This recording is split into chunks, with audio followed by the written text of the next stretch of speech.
In a bit of late developing news, there is word coming out of Michigan that one of their stars on offense will not be ready to go. This news comes from Pete Thamel, who posted on X that, Colston Loveland might not be ready to go against Ohio State in what is going to be the season finale. This game was already supposed to be an Ohio State blowout. For those of y'all that want to go with spreads and stuff, it's 19.5 points, right? So 3 touchdowns plus. But more than that, they're going to start a quarterback in Davis Warren who has thrown more interceptions than he has TDs. They don't particularly throw the ball well to begin with, and Colston Loveland was the only bright spot on that team catching passes. He had 56 catches for 582 yards going into this thing with 5 TDs. You've already been one-dimensional, so I don't know that this is really going to change how Michigan gets down, but more than that, I don't think it's going to matter to Ohio State one bit. I think having Colston Loveland on the field would have been outstanding, because you'd want to remove all matter of excuses for what may or may not occur at noon Eastern Standard Time on November 30th. I can tell you this, though. As long as they put 11 dudes on the field, Ohio State don't give a damn. That's what I thought coming out of this. It's like, wait, what's Loveland missing from? It's an undisclosed injury of some sort, right? He didn't play the second half against a blowout of Northwestern. But, I'm thinking, you up however many, you get the bowl eligibility, you win 50-7. Why risk it? Plus, Loveland is going to be a great NFL tight end. He's got all sorts of measurables, dog. He's 6'5", 250, and he showed what he's capable of last year. And look, your man's was looking at him going, why don't y'all just throw that dude the ball all the time? And it's like, well, because we got this dude Roman Wilson out here, and he's pretty good too. Just say nothing to this other dude named Blake Corum that we really love. Say nothing to this other dude, Donovan Edwards, who ain't really showing up all that much. That's the thing here. If there was ever a time for Donovan Edwards to remind us all what he is about, it's this game. I'm still going to tell you, watching Kalel Mullins become the dominant go-to player, not just tailback, but player at Michigan was unexpected, especially knowing Donovan Edwards is one of 3 dudes on the cover of EA Sports College Football 25. I don't understand, right?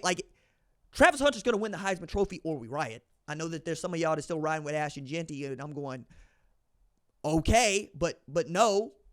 Finalist, sure. Runner-up, absolutely. But it's Travis Hunter's award. The other one's Quinn Ewers, who's probably going to quarterback his team into the college football playoff. And with a win against A&M, they're playing in the SEC championship game against the team that the only team they suffered a loss to in Georgia.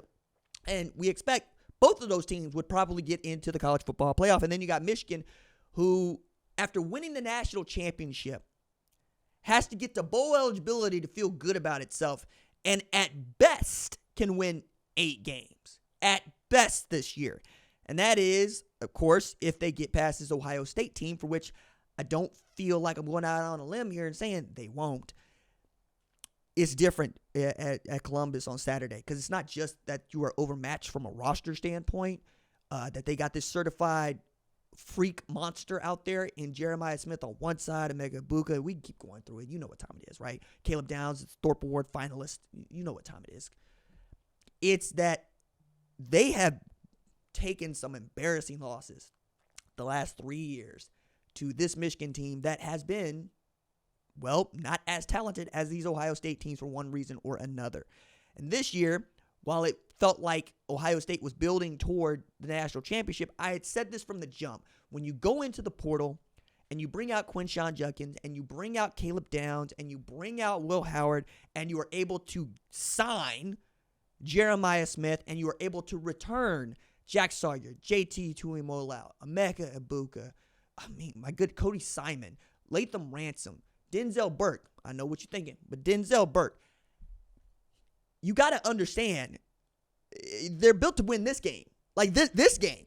They don't give a damn about none of that. The Oregon loss, it sucks, and I'm sure it hurt them, the 1-point loss on the road.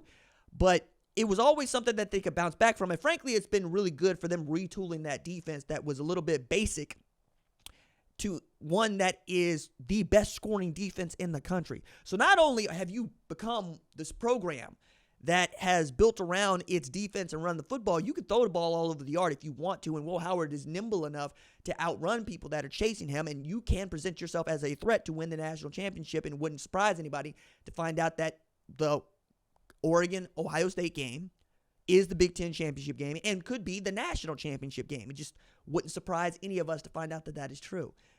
I'm also going to add in here, again, Ohio State fans, they're weird and they're different. I mean, I love y'all, but y'all weird and y'all different because y'all don't give a damn about what happens after this, right? For the most part, there's some of y'all that's like, yeah, we should always be playing for the Big Ten championship. We should always be in the national championship title fight.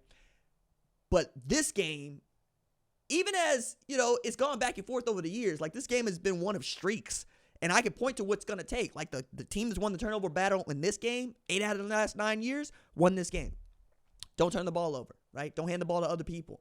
Don't throw the ball to other people. Run the ball well. All these things that you know of is like football, but like they take it to another level. And in taking it to another level, I'm always trying to find ways to make this real to other people. Like the game that I'm looking forward to the most is Texas at Texas A&M, because both of them teams hate each other like you read about, and they ain't played nobody. They ain't played each other since 2011 because they hate each other that much. They don't even want to play.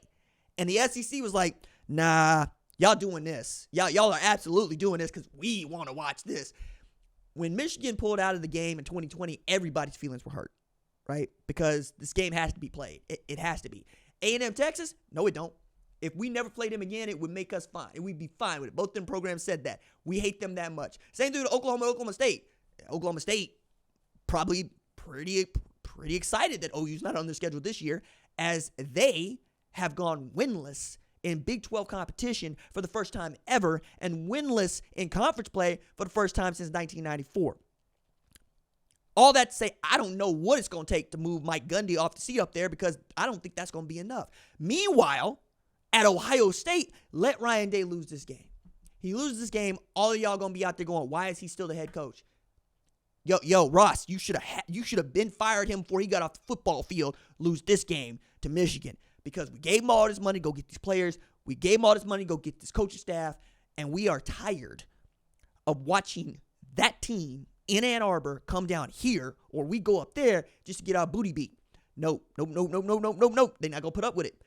It's funny to talk about Ohio State because they've been so good for so long, but also because, not unlike Oklahoma in this way, they expect to play for championships every year, which means they also expect to beat Texas, expect to beat Michigan, expect. So when it doesn't go your way, even a little bit, people could call you elitist. People could say that, you don't believe fat meat is greasy. You should take the wins. Losses come for everybody else. And going, nope, not in Columbus. That's not how that works. Like, Oklahoma is going bowling for the 24th year in a row. And this entire season goes into the dumpster. Like, we hate this. This is awful. You know how many other programs would love to say they went bowling every single year since 1999? There ain't that many that can say that, dog. Like, it's just not like that. But, like, that's because Oklahoma's bar, the standard is that much higher. Same thing is true as Ohio State, what I'm saying. So we get here by talking about Colston Loveland. But I'm trying to tell y'all, Colston Loveland, Charles Woodson, take it on down the line, right? Mike Hart, throw whoever it is you want to throw in there. They don't care. This year, this team, they just want Michigan, and they want them in the worst way.